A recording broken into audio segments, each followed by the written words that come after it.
Hello and welcome to Filmmakers Forum. I'm your host, Patrick Morrison. Today's guest is Matthew Walker, a filmmaker who's here to talk to us about the art of directing. Welcome to the show, Matt. Hey, thanks.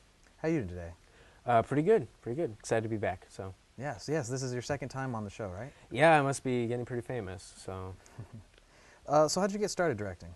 it was an accident because I wanted to be an editor and a visual effects artist. And then I had to do a project for, it was an assignment for a class about directing, and I found that I enjoyed working with the actors and working with the crew a lot more than I did when I was editing and doing visual effects. So I picked it up. Nice. And how did you learn your craft for directing? You can't just rely on classes solely. I read a lot of books. I read a lot of books about directing, a lot of biographies about directors. I watched behind the scenes. I studied directors because directing is part of a life.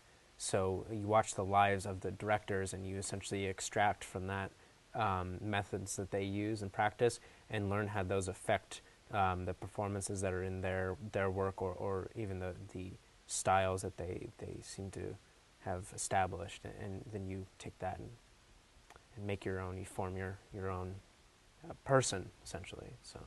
What films have influenced you to become a director, or that you pull from? And it's really the craft of filmmaking in general that inspires me as a filmmaker.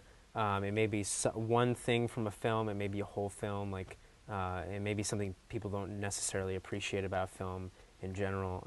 I know that there's a relatively unknown film called The Fall, and I know a lot of people around film schools have heard of it. Because it's a very artistically motivated film. But the characters are so unique and so beautiful in that film that that was like something that I wanted to take from that director and move on. But maybe there's another film of his that I don't necessarily like. I can't speak for that in reality because I haven't seen all of them. But that's just an example. You take something from a film and run with it. Do you have a process that you go through before you start your own project to get you in that headspace? It depends. It depends. There's a lot of different types of projects. There's music videos, narratives, commercials, stuff like that. It's generally being involved. Being involved in whatever space you're trying to create, whatever scene you're trying to create.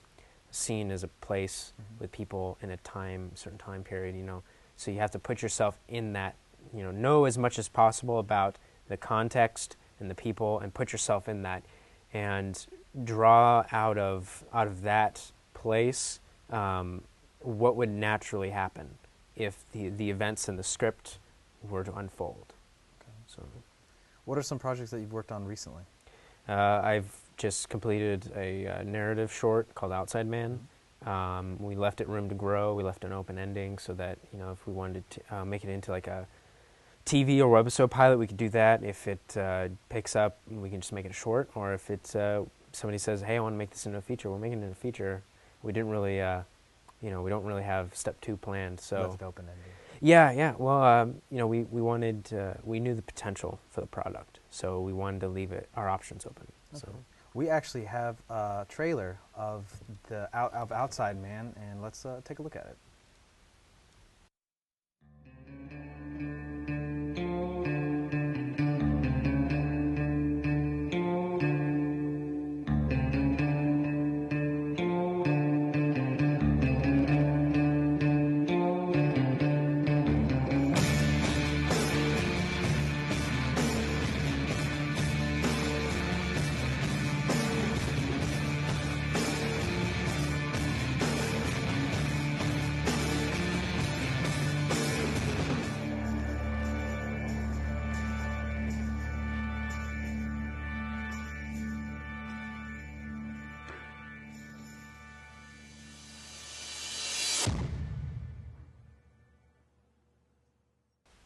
That looks great. thanks. Yeah, That looks really great. it was a lot of fun. So.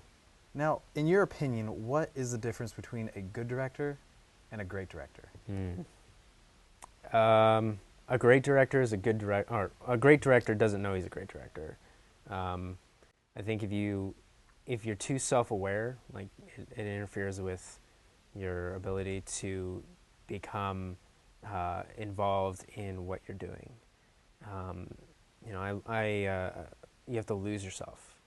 So a lot of times I'll meet people, and everybody, whether you've directed 1 film or 10 films, I try to be as involved in that conversation as possible and take something from that, because there's nobody you can't learn from, in my opinion. And a lot of times I'll find the directors who I never see again are directors who are too self-aware, whether it be like in a negative way where they're too hot-headed, or in a positive way where they're too humble, where they're saying, oh, you know, I'm not that great, I'm not that great. They're just shooting themselves in the foot.